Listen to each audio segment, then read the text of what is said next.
আমাকে ফেলে কোথাও চলে যেও না রাহি, আমি তোমাকে হৃদয় দিয়ে ভালোবেসেছি। বাড়ি ছেড়ে যাওয়ার ঠিক আগ মুহূর্তে সব অভিমান ভেঙে রাহিকে নিজের বুকে টেনে নিল রাহুল।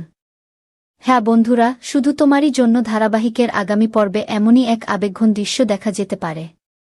রাহি বাড়িতে ফিরে এলেও রাহুলের মনে জমে থাকা কষ্ট তাকে কঠিন করে তোলে। সে রাহিকে স্পষ্ট জানিয়ে দেয় এই বাড়িতে থাকার দরকার নেই, এমনকি তার ঘরের কাছেও যেন না আসে। রাহি বুঝতে পারে রাহুলের রাগের আড়ালে গভীর অভিমান লুকিয়ে আছে। সে বারবার সব ভুল বোঝাবুঝি মেটানোর চেষ্টা করে, কিন্তু রাহুল কোনো কথাই শুনতে রাজি নয়। এরই মধ্যে রাহুলের মাও রাহিকে চলে যেতে বলেন। পিসিম্মিও এসে রাহিকে অপজা বলে অপমান করে বাড়ি থেকে বেরিয়ে যেতে বলে। একের পর এক অপমানে রাহির মন ভেঙে যায়।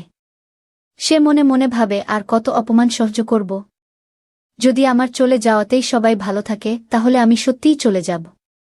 চোখে জল আর বুকভরা কষ্ট নিয়ে যখন রাহি বাড়ি ছাড়ার সিদ্ধান্ত নেয়, ঠিক তখনই পিছন থেকে ভেসে আসে এক চিৎকার, রাহি, থেমে যাও। রাহি ফিরে তাকিয়ে অবাক হয়ে যায়। রাহুলকে ভেঙে পড়া অবস্থায় দেখে সে হতচকিত হয়ে যায়। হঠাৎই রাহুল হুইল চেয়ার থেকে উঠে দাঁড়ায় এবং সবার সামনে ছুটে এসে রাহিকে জড়িয়ে ধরে বলে, আমাকে ছেড়ে যেও না রাহি, তোমাকে ছাড়া আমার জীবন অসম্পূর্ণ। আমি সত্যিই তোমাকে ভালোবেসে ফেলেছি।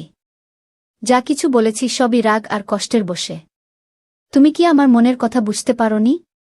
এই দৃশ্য দেখে বাড়ির সবাই স্তব্ধ হয়ে যায়। রাহুল ছোট শিশুর মতো কাঁদতে থাকে।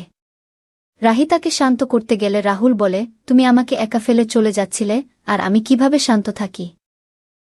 আমার এই অবস্থায় তোমাকেই তো পাশে চাই। কেউ যাই বলুক, তুমি এই বাড়ির সৌভাগ্য, এই বাড়ির আসল লক্ষ্মী। তখন রাহির চোখও ভিজে ওঠে। সে বলে, আজ আমি তোমার ভালোবাসার কাছে হার মানলাম রাহুল। আমি কোথাও যাচ্ছি না, তোমার পাশেই থাকব, শুধু তোমারই জন্য। তো বন্ধুরা, তোমরাও কি চাও রাহুল যেন সময় থাকতে সব অভিমান ভুলে রাহিকে নিজের করে নেয়? তোমাদের মতামত এখনই কমেন্টে জানাও।